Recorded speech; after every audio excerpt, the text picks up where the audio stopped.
Hallota on. Podcast.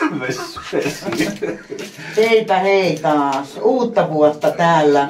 No, mennään. Vuotta. Viimeistä päivää eletään. Muutama tunti vielä jäljellä. Joo, ja missäs me ollaan? No me ollaan mun luona taas pitkästä aikaa. Joo. Ja kokkailen tässä kuorin sipulia samalla kun juttelen. Jaana on niin hyvä, kyllä ehkä on sipulimies. Ai mut hei, mä löysin yhden sun pakastesipulijutu. Siinä oli tosi pieniä sellaisia. Liian isoja. Liian isoja. Niin voi olla jo.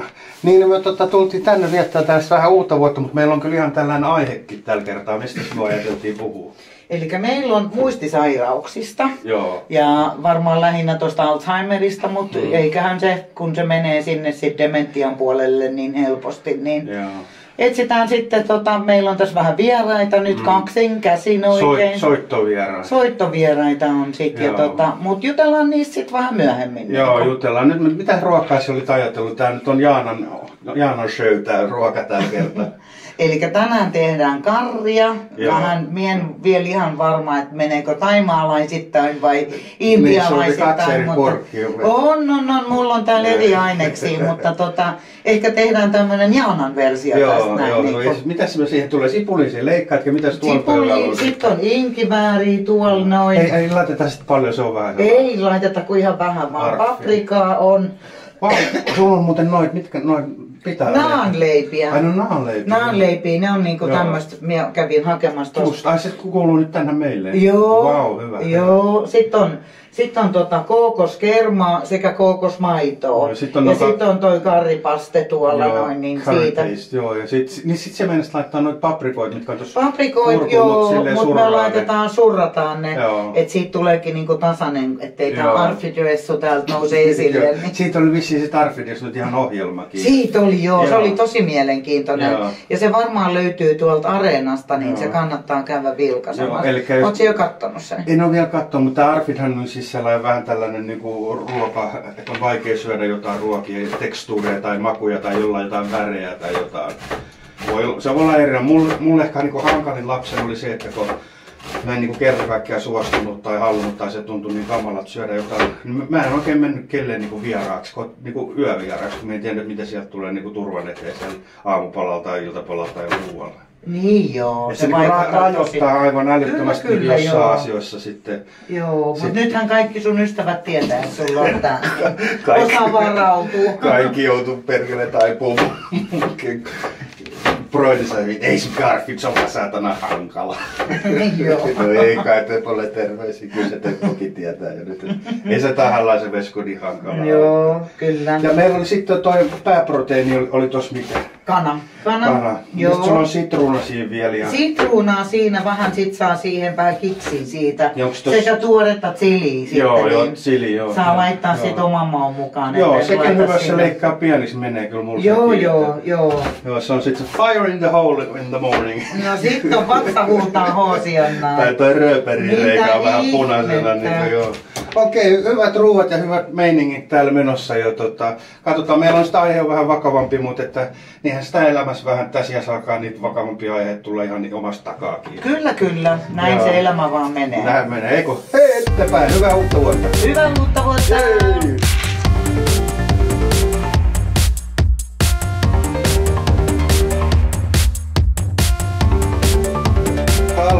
Tuolla on nyt nuo ruuat tuolla uunissa ja meillähän onkin nyt vieraana, kukas Jaana voisi kertoa, kukas meillä on?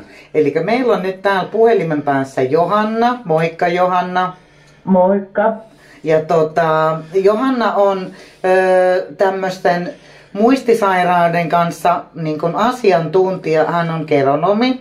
Ja voisi kertoa sit niin kuin vähän siitä niin kuin enemmän tästä niin kuin ammattilaisen silmin niin tästä taudista. Niin, että mitä se muistisairaus on, mistä se johtuu ja näin päin pois.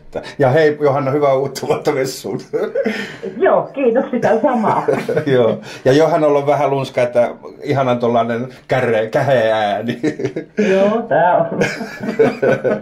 Yritetään selvitä tämän äänen kanssa. Kyllä, joo, selvitään. Niin voisitko Johanna vähän kertoa, että mistä tässä muistisairauksessa oikein kysymys? No muistisairauksiahan on niin tosi laaja kirjo. Lähdetäänkö ensin siitä liikkeelle? Alzheimerin tautihan on se kaikista yleisin. Just. yleisin. Ja sitten tietysti se, että mikä muistisairauden laji ihmisellä on, niin se vaikuttaa siihen, miten se muistisairaus näkyy. Ja sitten se, että miten se mahdollisesti etenee. Yksilöitähän me ollaan kaikki, että yksilöllisiä piirteitä aina on, mutta semmoisia yleisiä piirteitä tietysti löytyy. Joo.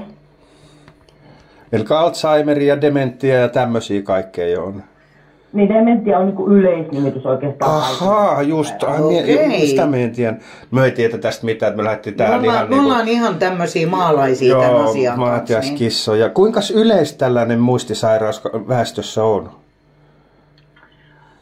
Prosenttilukujahan en osaa ihan ulkoa sanoa, koska en niitä viime vuosina ole tutkiskellut. Sen jälkeen kun opinnot loppu, niin ei ole hirveästi kiinnostunut enää, miten paljon. Tosi yleistähän se on. Joo. Ja viime vuosinahan on tutkittu tosi paljon sitä ja tehty havaintoja, että työikäisissä muistisairaudet on lisääntynyt. Ai kauheeta. Lisääntymään. Joo. Eli aina nuorempana vaan sit niin kun sillä tavalla altistutaan sille. Kyllä. Ja sitähän ei lääketiede ole pystynyt toteamaan ja todistamaan vielä millään tavalla että mistä se niin kuin mahdollisesti johtuu. Että onko meidän kiireinen elämäntapa se, jolla meidän aivot on koko ajan ylikuormittuneita ja ylivireystilassa. Että onko se yksi tekijä siellä, kenties ravinnosta saatavat raskasmetallit. Niin, kaikki kemikaalit, kaikki tämmöiset. Kaikki kemikaalit, mitä ympärillä on. Että tästä aiheesta keskusteltiin meidän talon oman lääkärin kanssa ja hän oli niin kuin samaa mieltä, että tämmöinen aivojen ylikuormittuminen, jatkuva vireystila voi olla osasyynä siihen, että muistisairaudet tulee lisääntymään. Joo. Ja sehän on niitä mikromuoveja kaikkea, mitkä päätyy verenkiertoon ja aivoihin ja kaikki tällaisiakin. Kyllä. Joo. Entäs tällainen geneettinen alttius, miten se vaikuttaa? Kyllähän siinä geeniperimällä on vaikutusta, että suvuittainhan se hyvin paljon kulkee. Joo. Toki täytyy muistaa se, että jos ihmisten eli-ikä kasvaa, niin myös muistosairauden todennäköisyys tulee kasvamaan. Joo. Et ikääntyvissä ihmisissä se on yleisempää vielä onneksi tällä hetkellä kuin sit työelämässä olevilla. Joo. Tuo on aika huolestuttavaa, että työnikäisetkin saattaa saada jo sen, että... Kyllä, se on pelottavaa. On tosi. Et mulla on 15 vuotta niin kun muistisairaiden ihmisten kanssa niin kun työkokemusta takana ja 50-vuotias on ollut nuorin. Herra Jumala, me on 53. Joo, ollaan altistuneet jo pahasti tälle näin. Voi ei. Joo, voi hitsi. Mitähän tästä? Onko nykyään kehitteillä mitään lääkkeet, mikä voisi parantaa tai auttaa tai jotenkin? Että onko se kehittyy se lääkepuoli mitenkään? Kyllähän lääkekehitystä tapahtuu koko ajan ja nythän Kuopion yliopistossa on kehitelty tämmöistä aivohuuhtelua. Oho. Okay. Millä se on kokeiluasteella mun käsityksen mukaan ja ihan en ole tarkkaan perehtynyt siihen, että miten se tapahtuu ja onko sitä minkä verran kokeiltu ja onko siitä pitkäaikaisseurantaa ei tietenkään ole, mutta sillä pystyttäisiin niin kuin jotenkin vaikuttamaan sen muistisairauden etenemiseen. Se olisi hienoa, kun löytyisi keino. Joo, ja musta tuntuu, että huomenna uuden vuoden päivänä tarvitsisi sellaisen aivohuutelun tai yksi jos toinenkin. Kyllä, joo. Haalikko-nimitys, tämmöinen aivohuutelu, että puhutaan.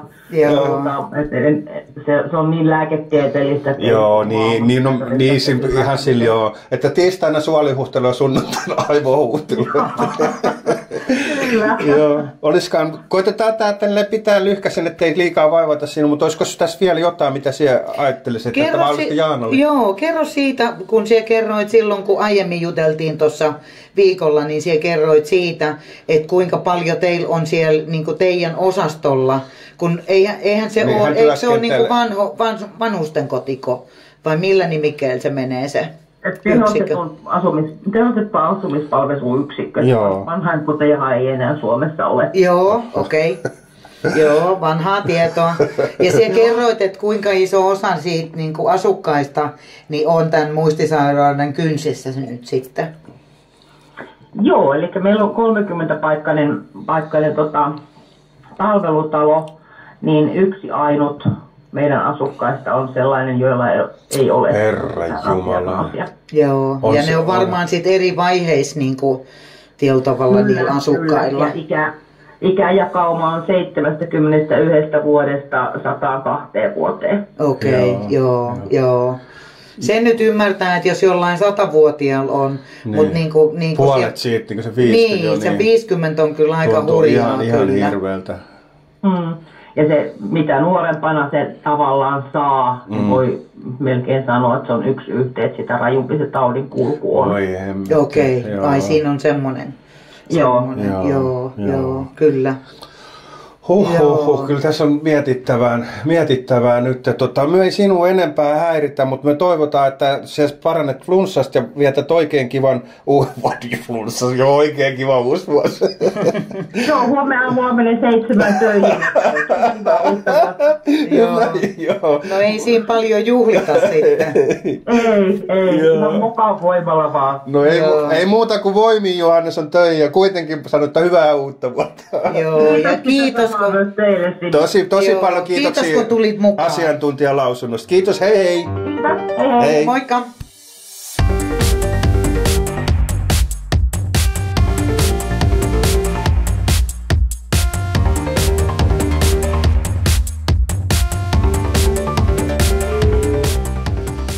Tanja.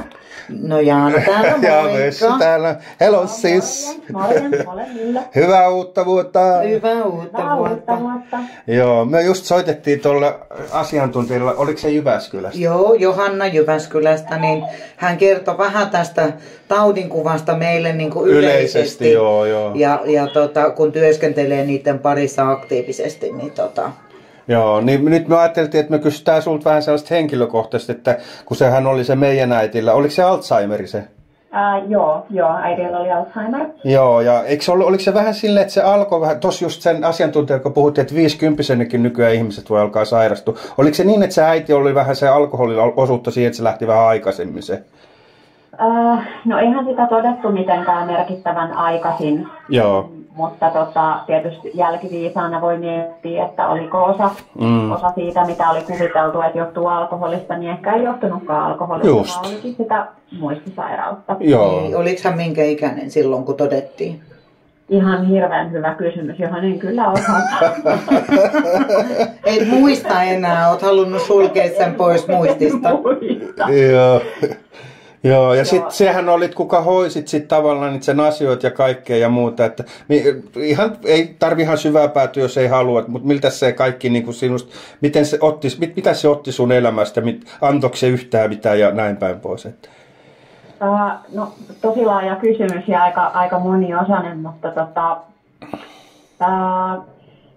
siis sehän vaatii tosi paljon. Se vaatii ihan mielettömän paljon ja sitten tavallaan kun sitä mukaan, kun se muistisairaus etenee, niin koko ajan on vähemmän ja vähemmän läsnä se ihminen, jonka tuntee ja jota rakastaa. Ja tilalle tulee joku toinen ihminen, joka näyttää tutulta, mutta joka ei ole enää tuttu. Niin, eli siinä on vaan kuori enää niin kuin siitä entisestä. Niin, paitsi välillä. Kun siinä on vielä sellainen kurja puoli, että Alzheimerista tulee sellaisia hyviä kirkkaita hetkiä, hyviä päiviä, ja sitten sitä taas tuudittautuu siihen, että no hei, että ehkä tää tästä. Koska silleenhän me ihmiset toimitaan. Että tavallaan sit saat aina uudelleen ja uudelleen näpeille. Se jotenkin ehkä itse on aina niin toiveikas, että en niin kuin osannut suhtautua siihen silleen, että me on hävitty tää peli. Joo. Niin olihan se ihan tosi raskasta. Oli, mutta sitten toisaalta, kun kysyt, että mitä siitä sai, niin saihan siitä vielä niitä muistoja. Ja mullakin tietysti ruuhkavuodet on päällä ja mulla on lapsia. Niin kuitenkin oli niitä hetkiä, kun se niin kuin hyvä mummo oli läsnä. Ja lapset sai muistoja, minä sain yhteisiä muistoja lasten ja oman äitini kanssa. Kyllähän siitä saa, mutta sitten toisaalta nyt on vuosi kulunut suurin piirtein siitä, kun äiti on menehtynyt ja olen miettinyt hirveästi sitä, että olisin voinut tehdä enemmän. No en ehkä olisi kyllä se tehdä. Ja niin kuin jälkiviisaus on ihan hirveän kaunista, että olisi voinut toimia toisiin ja muuta, mutta sitten loppujen lopuksi niin minä uskon siihen, että jokainen tekee omien voimien ja mahdollisuuksien puitteista useimmiten kaiken, mitä pystyy. Joo, ja siitä voi ajatella niin, että jos ei kaikkea pystynytkään tekemään, niin ainakin niinä viimeisinä vuosina pystyi tekemään edes jotain, että se elämä olisi edes hetkittäin kivempaa. Joo. Mä kysyisin sellaista, että jos joku ei on ihan niin kuin tietämättä, mitähän ihmettä tällainen Alzheimer on, niin miten se niin kuin näkyy käytännössä? Että oliko siinä sitten jotain sellaisia, että ei, mitä minä muistan, että kun viimeisen kerran näin, niin siellä puhuit, että joo, vesku on tossa, ja sitten missä ei vesku ole täällä, ja vaikka minä olen sun vieressä, sitten yhtäkkiä se sit muistaakin minut, ja sitten se luuli yhdessä vaiheessa mun veliksi, ja tällaistähän se vissiin on. No joo, osittain joo, ja niin kuin tavallaan kun niin kuin normaalissahan, kun me mietitään jotain asiaa, me nähdään ihminen, niin me liitetään saman tien ihan hirveästi, ketjutetaan kauheasti, että tämä ihminen on se ja siihen liittyy tällaista ja tällaista. Joo. Ja muistisairaudessahan sulla ne yhteydet katoaa ja siellä yrität epätoivoisesti yhdistellä asioita sellaiseksi järkeväksi kokonaisuudeksi ja siellä tartut sellaisiin juttuihin, mitä siellä niin kuin tiedät, että okei, nämä ihmiset on selvästi mulle sukulaisia. Ja jos me puhutaan asioista tällaisessa kontekstissa, niin tämän täytyy nyt olla tällaista ja tällaista. Että tavallaan siitä, mitä sulla on jäljellä, niin sä yrität luoda jonkunlaisen järkevän niin kuin kokonaisuuden. Kyllähän minä itsekin, minä olen ollut äitini sisko, olin viimeiset vuodet. Niin. En tiedä sitä itse. Kuulin sen äitini siskolta, että äitini oli kovasti väittänyt, että siellä oli heidän toinen siskonsa käynyt, mutta se olin kyllä ollut minä. Minäkin hävisin oma tätini. Kyllä. Oliko hän kuinka kauan siinä laitoshoidossa silloin? Äiti ei ehtinyt olla, kun... Siis tämä on ihan tosi hassua. Mun äiti muutti sellaiseen niin kuin tuettuun asumiseen. Ja sitten kun tuli nämä hyvinvointialueuudistukset, niin se tuettu asuminen muuttuikin vuokra-asuntoasumiseksi. Mikä oli ihan älytön, jätetään niin tuollaiset muistisairaat. Se oli aika villiä ja oli silleen hyvä säkä, että oli tosi ihania ja hyviä kotihoitajia, jotka otti niin kuin asiakseen hoitaa ja olivat niin kuin, ilmoittelivat mulle, jos oli jotain niin kuin tekeillä ja muuta, mutta kuitenkaan he ei ole siellä koko ajan, että se muuttuu ihan täysin. Et aikaisemmin oli ollut videovalvonta öisin, että ei kukaan häviä mihinkään ja sitten sitä ei enää ollutkaan. Niin kuin tuntuu, että vedettiin matto jalkojen alta siinä kohtaa, mutta sitten ihan niin kuin sellaiseen kunnon tuettuun asumiseen, niin äiti ehti asua Kouvolasta joulukuun puolesta välistä tammikuun alkuun. Ja sitten siinähän oli muistaakseni 3 sairaalajaksoa siinä. Eli hän ei niin semmoisessa aidossa turvallisessa ympäristössä, mistä hänestä olisi pidetty ihan oikeasti koko ajan huolta. Niin sellaiset hän ei ehtinyt asua kuin pari. Se on kyllä surullista se niin kuin tietyllä tavalla, silloin kun sit tarvitsit apua niin kuin siihen omaan oloonsa ja niin kuin omaiset hoitaa sitä asiaa, niin sitten tämä yhteiskunta kääntyy sinun vastaan ja niin kuin se kelka kääntyy ihan väärinpäin. Niin kuin. Joo, mutta sellainen asia, mikä on, niin kuin, mitä minä en tiennyt ja minkä minä opin siinä prosessissa, kun yritettiin saada hänelle niin kuin, tavallaan niin kuin erilaisia niin kuin todettuu se kunto, että se on huono, niin jos jalat on hyvät ja toimii ja pystyy itse liikkumaan, niin se on ihan sama melkein, että kuinka pehmeä se pää on. Niin sitä paikkaa ei sieltä laiteta. Herra jästäs Just. Eli siis jos sukulaiset olisi oikein armollisia, katkaisisi jalat pois, että saisi vittu omainen hoitoon. En voi suositella tällaista ratkaisua. No, mutta oikein. Ihan kamalaa. Niin, karrikoiden vähän sen. Joo, kyllä. Kyllä. On rankkoja asioita. Ei liikaa sinua nyt ahistetta, nyt on uusi vuosi ja muuta. Onko vielä joku asia, jonka sinä haluat mahdollisesti kertoa tästä tai neuvoa muille, ketkä kärsii tästä, että oma läheinen on niinku... Samassa tilanteessa. Niin, samassa tilanteessa. Onko sinulla joku sellainen neuvo? No ehkä sellainen hyvä neuvo on, mikä on ihan hirveän hyvä muistaa, on se, että sille asialle saa nauraa. Joo, hyvä. Okei. Useimmiten ihmiset itsekin... Vanhukset osaa sille nauraa ja pitää itsekin rohjata sille nauraa. Joo. No toi hemmetin hyvä niinku neuvo ihan niinku... Yleisesti. Kyllä niin rankkoita ihan niinku tulee vähän sellainen, että sellainen, niinku, tämä on aika rankkoa juttu ja minä huomasin, miten rankkaa se oli. Se oli työt ja perheet ja kaikki saatana se joudut niinku, niitä hoitaa. Että hienon työn teit kyllä siinä ja iso kiitos kiitos siitä ja muuta kuin toivotaan, että älkää nyt astuko raketteihin uusi vuosi. Aapolle ja Iisalle ja Eikille ja muille terveisiä sinne. Ja piknikseuralaisille. Niin. Joo, kiitoksia teille ja tosiaan halusin osallistua, aihe on kauhean tärkeä. On. Jos niin kuin pystyy jotain antamaan aiheeseen, niin kyllä. Tosi paljon kiitoksia. Tosi paljon kiitoksia. Halei pusui, hei nähdään sit ja hyvää uutta vuotta. Hyvää uutta vuotta. Hei, moi moi. Moi.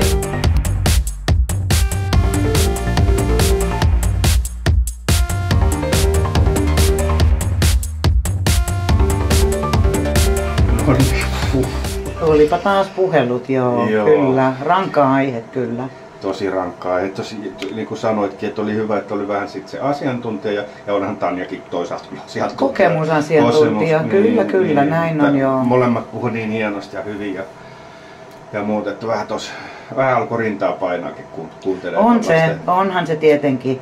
Vähän tälleen rankka tämmönen niin kuin vuodenvaihteen teema, mutta jätetään tämmönen teema sitten tänne vanhan vuoden puolelle ja sitten ensi vuonna otetaan toivottavasti vähän iloisempia aiheita. No niitäkin ja kyllähän ne kuuluu ne surulliset aiheet. Kyllä, elämähän niin, tää on. Niin, tuossa kuultiin, että siellä on varmaan aika moni 50 heidän lähiomaisesti niin kuin sit Herran Jumala, miltä se tuon kuulostaa. Niin, työikäinen niin vielä, ihan parhaan sijassa niin tietyllä tavalla. Ja minäkin lääkitten itteni tuolla kaljalla, mikä ei varmaan auta näitä asioita yhtään kuin suussa. No ei niin tietenkään. Kyllä tämä niin saattaa nappaa joka ikistä. Että hienot puheet ja hienot vieraat tämän aiheen tiimolta. Se varmaan niin kuin mielellään me kuulisinkin sen Johannan, mikä se sanoi, että hän voisi vaikka puhua kuinka kauan siitä, mutta että tällä kertaa nyt tämän verran tässä. Joo. On uusi vuosi ja muuta, mutta haluttiin myös, että tämä on vähän asiaakin, koska monet myös uuden vuoden viettä, niin kuin hänkin sanoi, menee töihin ja siellä on niitä melkein kaikki niitä muistisairaita, heidän omaan sitä koskettaa niin hirveän moni. Näin on ja itseä koskettaa siinä, että meillä on niin kuin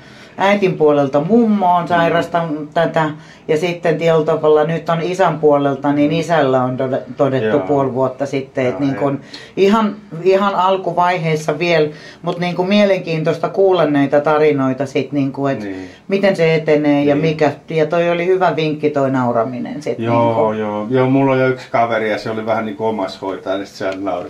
Siellä se vittu oli niin kuin yöllä matkalaukku. Säkymer, että hän tullaan hakemaan, että se otti sille, se pystyy olemaan omaishoitaja niin hyvin, koska se ei ottaa liian vakavasti. Niinpä. Et me olisi siksi just varmaan meiltä on, että olisiko mä olisin vaan itkenyt saatana ihan koko ajan, eikä mistään olisi tullut mitään. Niin kuin, että pitää olla vähän tuolla järkevämpi ihminen, sekä mikä tällä helvetin tunneihminen. Niin kuin, Niinpä. Se toiset osaa hoitaa asiat, toiset ei. Joo, pitää opetella tähän näin, että se on niin kuin edessä sit meilläkin. Niin kuin, että pitää soittaa teidän Tanjalle sitten neuvoa. Niin, soitat sitten, eikä se osaa neuvoa. Niin, ja onhan nyt Johanna on ihana, kun sit voi Johannalta kysyä niin kuin ammattilaisen neuvoja. Tosissaan se geronoomi, niin se on erikoistunut, jos ei ollut ihmisille tuttu, niin se on erikoistunut vanhushoitoon, eli niin kuin vanhustyön ammattilainen. No, me tässä ihan alkoi riisiksiä paistaa. Oliko se jotain vähän erikoisempaa kaurariisiä vai mitä se sanoo? Joo, kaurariisiä on nyt. Tarkoittaako se, että se on niinku kauraa? Kauraa ja riisiä sekaisin. Niin Okei, joo. Mä ajattelin, että jos se on jotain kaurasta tehty niinku riisin tapaa. Ei, vaan se on sekaisin. Niinku. Niin se antaa sille semmoisen erilaisen ulottuvuuden. Se on hyvä, kun meikäläisen Arfidiana vähän haastetaan. Aina pitää vähän sen niin kuin haastaa. Mitkä se oli ne chilipippurit, oli sitten, menikään ne tarpeeksi pieneksi, tuleeko niistä on, Jaana oli, että joo, kyllä ne sinne sulaa. No, se siitä. No niin sinne meni nyt ne riisit vetä ja sit, meillähän on ollutkin uunissa tuo ruoka tuolla nyt. Joo, niin se on, Jaana teki sen valmiiksi jo tuossa noin, me laitettiin sinne uuniin se, että eiköhän me sitten näistä raskaasta aiheesta siirrytään sitten enemmän tällaiseen ilotteluun. Uuden vuoden ilotteluun. Ja Kyllä, ruuan kanssa tavataan sitten hetkisen päästä. Katsotaan kohta, kun ruoka on valmis, kuvalla vähän, että no mitä meikäläisillä on herkuteltavana. Niinpä, nam. Hyvä.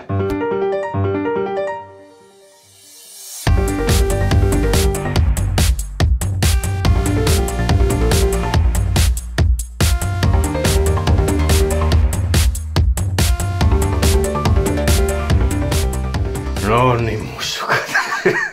Täällä ollaan on aika herkutelua. On vitsi, kun tuoksuu hyvältä. Täällä on tällaisia niinku, mikä se oli se, sitruunaruohomaisia ja sitten on, oli tosissaan inkivääriä ja paprikaa, chiliä ja sitten on ja naanleipä näyttää kyllä tosi hyvältä. Että joo, ja sitten on ihan tuommoista... Se oli tuollaisessa foliopaketissa tuolla uunissa vähän. Lämpenemässä sit, niin saa sitten niinku syödä sen ohella. Nyt käydään kauhea kuolavadu suun pielestä. Nautiskele, ei mun. Bon appetito! Bon appetit! Yes, noniin.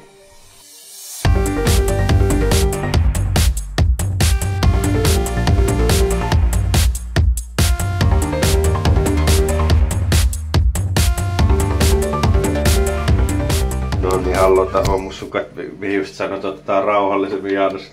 Jalkaat kuitenkin vouhottaa taas. Niin, tulee taas vessusou. Meillä oli tosi hyvät ruuat ja se oli tuollainen jälkiruoka, mitä minä en aikaisemmin ollut maistanutkaan. Varmaan just sen Anne ja Nilkäynnin jälkeen tuli sul mieleen se, että... Eikä, kun se tuli oikeastaan, se oli heräteostos, kun kävin pitaleipää tuossa ostamassa, niin. Tai naanleipää, niin siitä tuli mieleen se, niin kuin, että tietyllä tavalla tästä voisi ottaa jälkkärit. Joo, se oli sitä paklavaa. Joo, aivan törkeä makea. Ja semmonen 2 peukalon pään kokoinen pala, niin se riitti vallan mainiosti. Riittää hirveän. Hunajalla höystettynä. Joo, minä en ollut aikaisemmin maista, kyllä se oli aika hyvä, että ei sitä paljon kyllä piti syödä. Ei, mutta se on tommonen niinku jälkkäripala. Mulla oli yllättävää, että se ei ollutkaan pehmeä, että se oli aika kova. Joo, kyllä. Joo. Mitä on telkkarit nähnyt, mä ajattelin, että toi varmaan kuin pehmeät olla. Se olikin aika kova. No nyt tähän vuoden lopuksi, niin mitäs sun vuosi? Oliko tää hyvä vuosi? Ei ollut hyvä vuosi. Joo. Tosi rankka vuosi. Niin. Et kyllä minä toivon, että 25 on sit niin kun päästään lentoon ja niin kun jotenkin tulee positiivisia vipoja. Et aika muista taistelua ollut tää vuosi niin kun tuolla työrintamalla ja muutenkin niin kun ihan yksityiselämässä. Niin. Joo, en minä voi sanoa, että taas mikään saatana supervuosi oli. Se mutsi kuoli ja ties mitä kaikkea oli. Niinpä. Raskaita asioita on. Joo, niin kuin sitten, että vaikka ei ollut läheinen sitten sen kanssa niin kuin sille, mutta onhan se kuitenkin, niin onhan se sen perseestä tullut, tai miten sitä kauniisti sanotaan. Tosi kauniisti. Joo, mikä sitten jotenkin niin kuin tässä ikääntymisessä, vaikka joku se nyt tehty nyt kovin vanho, mutta kyllähän perkele aletaan aika vanhoja olla sitten kuitenkin, niin kyllä sen huomaa joka saatanan asiasta. Mä yritin tänään just käsin seisottaa. Mä oon ennen saanut niinku 18 toistoa niinku sillä käsin seisonsa selkeä. Vittu mä en päässyt sen saatana käsin seisottaa kunnolle. Mä otin videolle se, että minä kehtaa ikinä näyttää tätä ponkeroa. Yrittää tässä hyllyä. Vittu, mitä helvettiä. Sulle on tapahtunut saatana. Niin, että... Joo, vähän samanlaisia oireita, että jotain pitää tehdä tällä joo, ja sitten käy salilla ja sitten niinku joku tenniskyynär pätee se saatana puhelin vittu pöydältä, kun mä oon voimamies. Helvetti, just tännekään uskalta, onko tästä 3 kilsaa matkaa, niin tulla fillari. Mun piti hakea se. Niin, menen bussilla sitten, kun ei vittu uskalla niin enää kännissä ajella, kun nuorehan meni ja missä. Niin, se oli ihan luontaista. Koko yön olisi juonut sen, kun vaan polki niin menemään. Joku ikääntymisessä sellainen niin kuin näkymättömäksi tuleminen, niin me on kokenut sen kyllä sit vähän sellaiset lohduttavaksi jotenkin, että tiedätkö, kun kaupan kassa ei enää niin katso sinne, se katsoo vähän sun läpi ja muuta.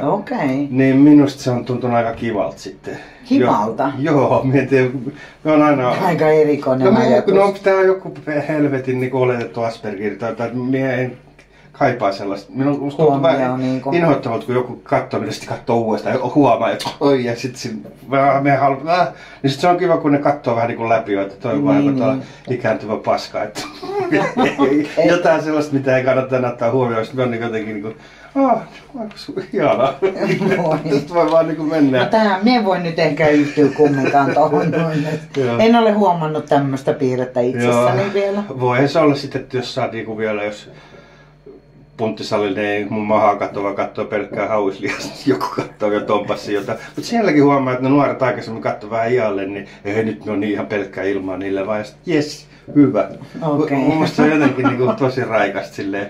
Koska mullakin on sellainen kilpailuvietti kuitenkin aika syvällä itsessäni, että sitten kun joku nuori tulee ja nostaa lähelle jotain omaa, että vittu nyt pitää alkaa harjoittelemaan taas kovemmin ja sitten on olkapäät paskana ja muuta. Nyt ei niinku tarvitse enää niinku välittää, koska sellaista minua enää, I'm not, miten se sanotaan, ei hävis sana. Toi ei ole enää mikään sellainen, mitä kannattaa niinku ottaa vakavasti tai muuta. Niin, se on vaan joku, seurata. Niin, tai silleen niinku, että toi on vaan joku vanha ukko, mitä sillä on väliä. Se tuntuu ihanalta olla vaan joku vanha ukko, kenestä ei tarvitse välittää. Niinku. Apua. Aika erikoinen ajatus sulla nyt tuli tässä mieleen niinku vuoden päättäjäisiin. No tämmönen ajatus mulla. Sakaista ihmisellä ajatuksia, mutta saa. Jos aiput itkevää nyt tästä. Joo, ja kesä oli kyllä hieno. Vittu, se oli hyvä kesä. Se oli kyllä ihan paras kesä. Joo. Vitsi, miten hyvät kelit ja kaikki. Joo, oli tosi upea. Kevään soutureissu kyllä hauska. Se oli hauska, oli joo. Se oli hyvä jakso ja ihana päivä, ihanan erilainen päivä. Ja sitten me sain Karin, Anne ja Miksa mun elämään, mikä on ollut tosi kiva, koska nyt tuntuu, että menettää vaan ihmisiä koko ajan niin. Syystä tai toisesta. Niin ihana saada takaisinkin päin jotain ihmisiä sillä tavalla. Mutta että, eikä me tässä sen enempää ihmisiä vaivata mun läpinäkyvyydellä. Niin just. Kun ei mä kukaan huomaa kuitenkaan ja se on ihanaa. Ei, mutta kuulee kyllä. Niin kuulee. Onko se sitten kuitenkin, että me on sellainen saatana niinku tollainen huomiomagneetti tai jotain, että jotenkin mä annan niinku koollani ja tällaisella persoonalle aina niinku on ollut vähän sellainen, että ihmiset aina katsoo, mitä toi touhuu. Juu, ihan varmasti on. Nyt kun ne katsoo läpi, niin se on jotenkin niinku helpottavaa. Ihan nyt mun ei tarvii yrittää. Niinku, ei tarvii näytellä. Ei tarvii näytellä, vaan että ne niitä kiinnosta kuitenkaan, niin se on helvetin niinku helpottavaa, että olla vaan joku vanha ukko. No niin, menipä taas vakavaksi. Tää joku vanha ukko ja tää on nuorekas daami. Juu, todella nuorekas. Toivottaa teille hyvää uutta vuotta. Kiitos oli hemmetin hyvää ruokaa ja me söin taas liikaa. 2 täyttä lautasella. Älä nyt enää Vesa ja vielä piti saatana mennä ottaa lisää. Että hyvä oli ja kiitos paljon tästä vuodesta ja toivotaan, että meillä on vähän kivempaa ensi vuonna. Joo, ehkä vähän kevyemmillä vesillä. Kevyemmillä vesillä. Ja rakkaat mussukat siellä vastaan 80-luvulla. Kyllä. Oikein hauskaa. Ihana, kun olette jaksanut kuunnella. Joo, näin onkin. Joo. Me häiritsemme ja lähetään linkkiä taas siellä kaikille 10 ihmiselle, ketä meitä kuuntelee. Niin. Okei, mussukat. Love you. Bye bye. Hyvää uutta vuotta. Hyvää uutta vuotta. Yeah.